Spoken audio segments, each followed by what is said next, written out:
lang. Eto, pakinggan naman natin. Etong magaling na pulis. Itong magaling na pulis, pakinggan natin ang sinasabi niya.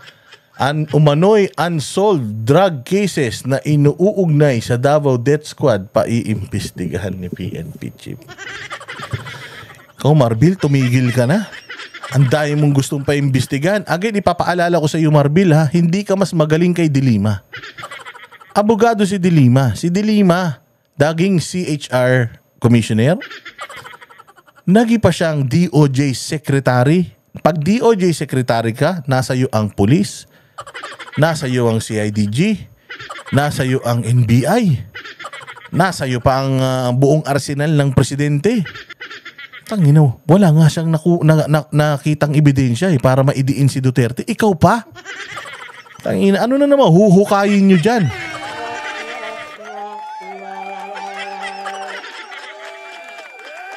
Ha? Ano na naman huhukayin nyo? Baka naman maghukay na naman kayo ni Torre, ha?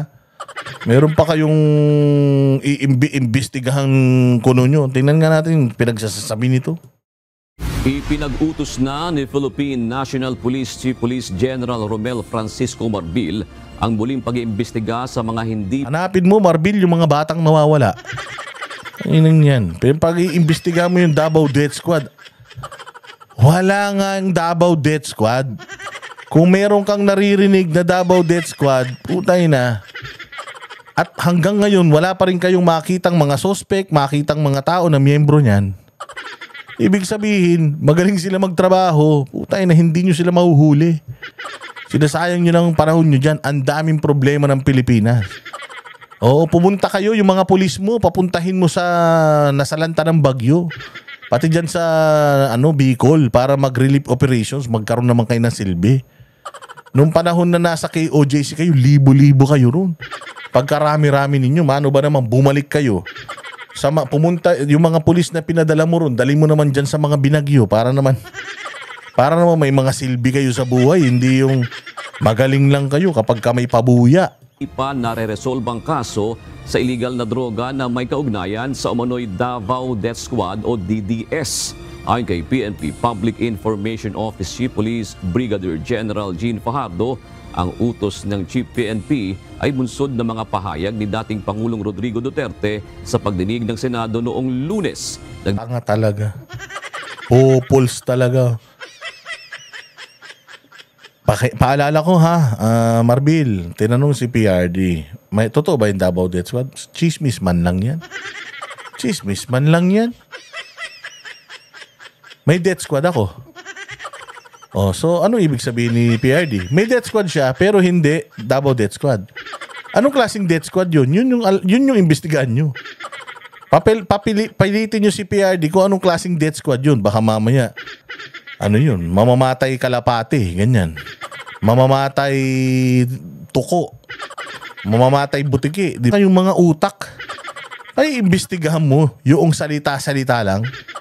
Walang iya. Dagpa ni Fajardo, walang sasantuhin ang isasagawang investigasyon ng... Kapal na mukha mo. Wala naman kayo sinasanto talaga. Sabi mo walang sasantuhin. Wala kayong sinasanto kahit simbahan. Kahit simbahan, pasasabugin ninyo. Kahit simbahan, bababuyin ninyo. Wala kayong sinasanto talaga. Alam na namin yun, Fajardo. O kaya nga sa impyerno kayo mapupunta eh. Mga buwisit kayo eh. PNP sakaling mapatunayan na mayroong mga pulis na miyembro ng DDS na sangkot sa mga kaso ng pagpatay. May instruction na pong binigay ang ating Chief PNP, pina-extract na po niya yung mga unsolved cases. Ma'am, antayin mo yung cancer mo. Oh, matindi ang kaso mo sa langit. Oh, tindi ng kaso mo sa langit, antayin mo. Antayin mo yung singil sa'yo ng langit. Reported particularly doon sa mga sinatawag na mga drug-related deaths po na sinasabing may involvement, not only limited doon sa sinasabing possible involvement ng death squads po. Walang laman. Sad. Panginan yan. DOJ na nung si Leila de Lima. Si Leila de Lima nauna pa nakulong kaysa kay Duterte. Ay, nako. Sige. Dahil pa iimbestigahan nila yung Davao Death Squad, tingnan natin anong sasabihin ng Davao Police. Tuloy-tuloy at hindi magpapa-epekto. Ito ang naging pahayag ng Davao City Police Office sa mga batikos na iniuunay sa kanila hinggil sa umunoy Davao Death Squad ng dating Pangulong Rodrigo Duterte. I-assure nato ang ato ang mga kaigsoon ng Davaoenyo ang Davao City Police Office is dili magpa-apekto ma'am no bisan unsa pa man ang ilabay iba to sa Davao City Police Office. Dili mi magpa-apekto ang ato ang kampanya kontra illegal nga droga is nagpadayon wala tay undang ana ma'am para masiguro nato nga safety sa gingon ma'am no nga ang droga is isa sa mga rason kung anong naay mga krimen nga mahitabo sa isa ka lugar mo nang dili nato uso nga mahitabo diri sa atong siyudad sa Davao. Una nang ipinahayag ni dating Pangulong Rodrigo Duterte sa Senate hearing noong Lunes na mayroon siyang Davao Death Squad ngunit tumangging sangkot ang mga pulis. Wala ring naging komentaryo ang ahensya tungkol sa sinabi ng dating Pangulo. Hindi maghatag og comment ana ma'am no kay ongoing investigation but ang Davao City Police Office is open for any investigation with regards to our campaign no relentless campaign against illegal drugs no kay mo na gipaningkamutan nato karon like sa akong gisulti sobra 1 million gani ato accomplishment. Mandato ngayon ng Police Regional Director sa kanila na doblehin pa ang kanilang kampanya kontra illegal na droga. Di ba? So paano yan? Ultimong Davao Police ang nagsasabi na sige mag-imbestiga sila kung gusto nila, open tayo for investigation, imbestigahan na lahat ng police dito. Saan sila magsisimula tungkol sa Davao Death Squad? Diba? Saan ka magsisimula tungkol sa Davao Death Squad? Sabi ko nga sa inyo kulang-kulang 10 taon ang ginugol ni 10 taon ang ginugol ni Leila de Lima. Diyan sa na yan para makakuha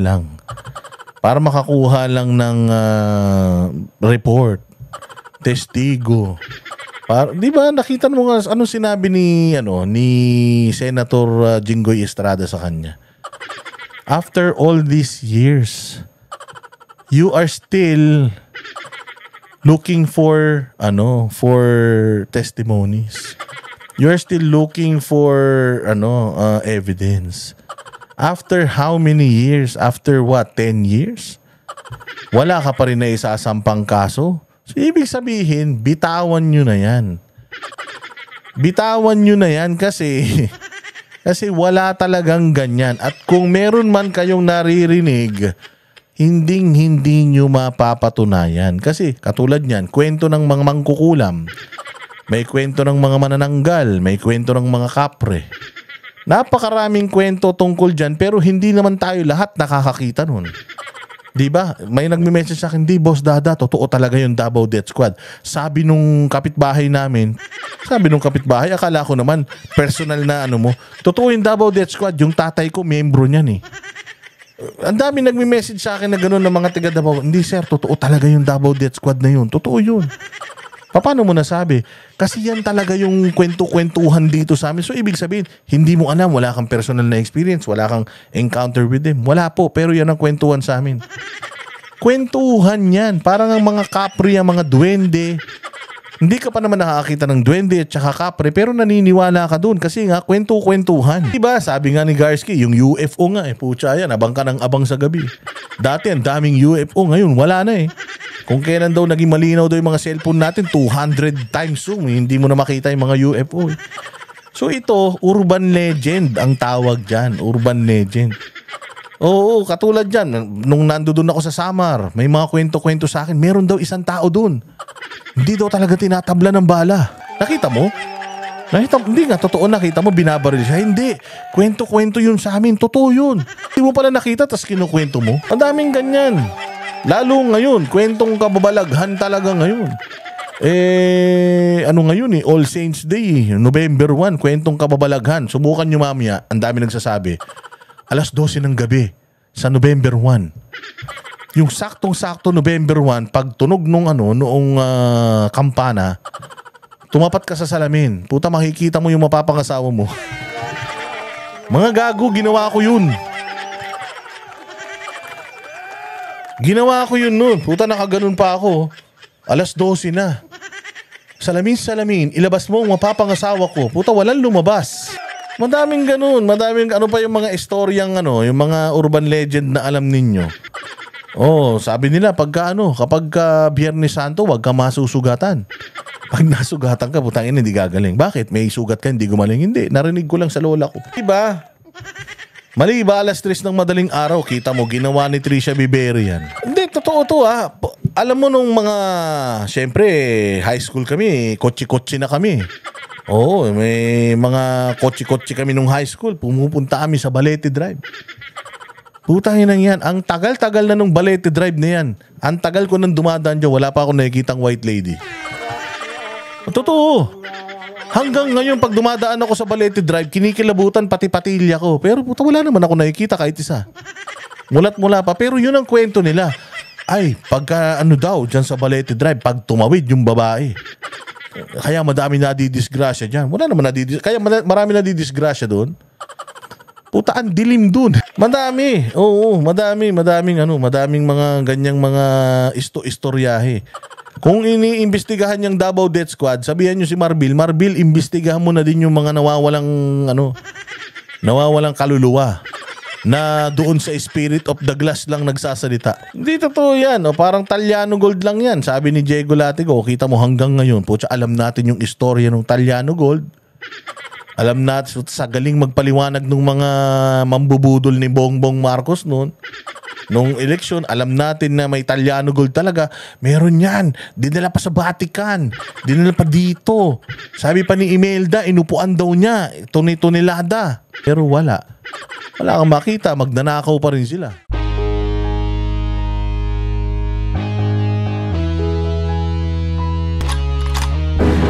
Yan ang Banateros. Walang inuurungan. Pag tama palakpakan, pag mali ay babanatan. Yan ang Banateros. Boses ng ordinaryong Pilipino. Banateros ay walang maka